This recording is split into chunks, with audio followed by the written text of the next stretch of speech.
नमस्कार, मैं हूं प्रतिभा चंद्रन और नवभारत के सीएसआर समिट में आप सभी का स्वागत है। मेरे साथ अभी जो मेहमान विराजमान है वो है हर्षवर्धन जी नवाथे। हर्षवर्धन जी को कौन नहीं जानता, आप सभी ने उनको करोड़पति में पहले करोड़पति के सम्मान में देखा होगा। लेकिन दुनिया बदल गई है, रोल्स बदल गए हैं। आजकल वो क्या कर रहे हैं उसकी शायद आपको भी जानकारी चाहिए होगी। तो JSW के साथ जानते हैं क्या करते हैं। हर्षवर्धन जी, आपका बहुत बहुत स्वागत है। नमस्ते। नमस्ते मैम। एक तो सभी जानना चाहते हैं कि वो पहला करोड़पति, क्योंकि उस हॉट सीट पर जब बैठ जाते थे लोग तो कौन बनेगा वो करोड़पति, और आपने एक इतिहास रचा था। मैंने खुद वो एपिसोड देखा है, आज भी याद है। कैसे उसके बाद में ज़िंदगी आपके साथ में, क्योंकि एक तो करोड़पति बनने के बाद में लोगों का नज़रिया बदला होगा, और फिर हम आगे बढ़ते हैं। मैडम, आपके सवाल में ही सब जवाब है जी। तो बहुत सारे चेंजेस आए लाइफ में, और 25 साल हो गए हैं। ऑब्वियसली बहुत बड़ा पीरियड होता है, और इस पीरियड में मेरे लाइफ में भी चेंजेस आए। उस समय मैं बैचलर था, स्टूडेंट था, मैंने अपना एजुकेशन कंप्लीट किया, करियर अब ऑलमोस्ट मोर देन 25 इयर्स का करियर हो गया है मेरा। लाइफ हैज़ मूव्ड ऑन, बच्चे हैं, बच्चे बड़े हो रहे हैं, और बस धीरे धीरे जैसे वक्त गुजरता है उसके साथ हम और आगे बढ़ते जाते हैं, वैसे मैं भी बढ़ते गया हूँ। आपका तब सिविल सर्विसेज में जाने का, शायद IAS बनने का सपना था, और फिर कॉर्पोरेट वर्ल्ड कैसे ज्वाइन किया आपने? ऐसा है कि KBC होने के बाद मैं जो सिविल सर्विसेज की तैयारी कर रहा था वो आगे कंटिन्यू नहीं कर पाया, बिकॉज बहुत सारे वो टाइम पे एंगेजमेंट्स थे मेरे with media, with the channel, social engagements बहुत सारे हुआ करते थे। उस वजह से सिविल सर्विसेज की तैयारी ज़्यादा आगे नहीं बढ़ा पाया। लेकिन फिर बैकअप प्लान था मेरा, पहले से था कि मैं MBA करना चाहता था, एंड MBA किया मैंने, और फिर उसके बाद कॉर्पोरेट वर्ल्ड ज्वाइन किया। लेकिन आज मैं वही काम कर रहा हूँ जो मैं शायद IAS बन के करना चाहता था, that is to work with people.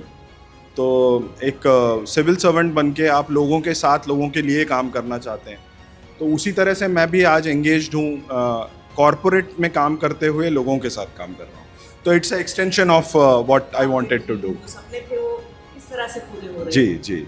फिर JSW के साथ में जो फाउंडेशन काम करते हैं, अमूमन देखा कि जो CSR एक्टिविटीज़ होती है वो education, health care, sanitation, women welfare, इस तरह के सारे डाइवर्स जगहों पर उनका काम होता है। आपका फोकस कहाँ है और उसका सोशल इम्पैक्ट क्या है?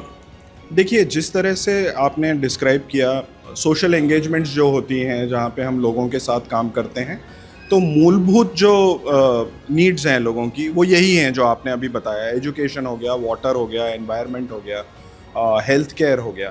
तो इन्हीं सब चीज़ों में हम भी काम करते हैं एज JSW फाउंडेशन। मैं अभी JSW फाउंडेशन का CEO हूँ, और हमारा बहुत वाइड प्रेजेंस है अक्रॉस इंडिया, एंड हमारा जो फोकस होता है वो हमारे DIZ, that is direct impact zone areas में होता है। हम एक्सटेंसिव काम करते हैं इन जगहों पे, और इम्पैक्ट जो है वो हम बहुत साइंटिफिकली मेजर करते हैं। तो उसके बारे में मैं यही कहना चाहूँगा कि हमारा जो काम है वो लोगों तक पहुँचता है और अप्रिशिएट किया जाता है। तो इसके अलावा हम कुछ ऐसे थीम्स पे भी काम करते हैं जिसमें बहुत ज़्यादा कॉर्पोरेट्स काम नहीं करते, जैसे art and culture, heritage, sports promotion.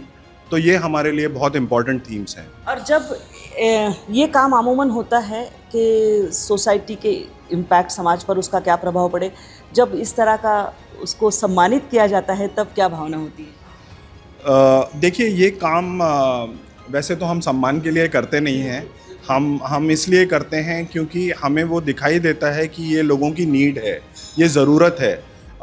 मेरा ये मानना है कि मैं हर समय इसको एक लेंस से देखता हूँ कि अगर मैं या मेरा फाउंडेशन वहाँ नहीं होगा तो क्या गैप्स रह जाएंगे। तो मैं वो गैप्स को फिल करने की कोशिश करता हूँ अपने प्रोग्राम्स के द्वारा। तो अवार्ड जब मिलता है, कोई भी अवार्ड, तो स्वाभाविक है, जैसे सबको खुशी होती है वैसे हमको भी खुशी होती है। लेकिन ये जो काम है ये हम पूरे पैशन से अपने दिल से करते हैं। फिर आपकी निजी ज़िंदगी में आपकी पत्नी एक्ट्रेस भी है और उनका सोशल मीडिया पर जो प्रेजेंस है, उनके काफ़ी सारे फॉलोअर्स हैं। आप भी उसमें कभी कभी इन्वॉल्व होते, कभी सजेशन देते, ऐसे नहीं ऐसे करो वगैरह? देखिए जैसे आपने कहा मेरी वाइफ एक्ट्रेस हैं और सोशल मीडिया पे उनका काफ़ी प्रेजेंस है।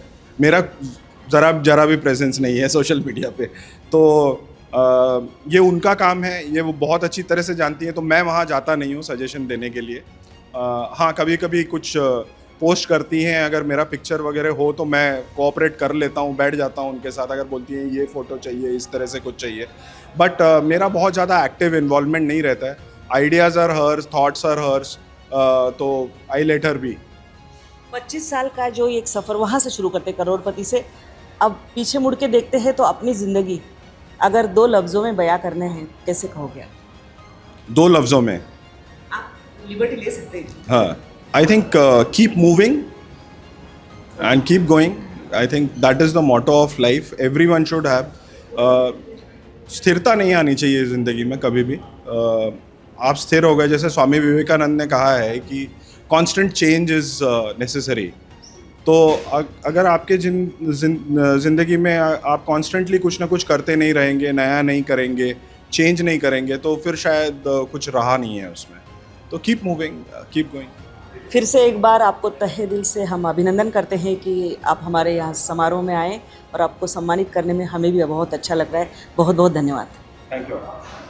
तो आप देख रहे थे हर्षवर्धन जी नवाथे, जिस तरह से इनकी ज़िंदगी बदल गई है और JSW फाउंडेशन के साथ लोगों के लिए वही काम कर रहे जो सपना शायद उन्होंने अब जब कॉलेज के डेज़ में थे तब देखा था।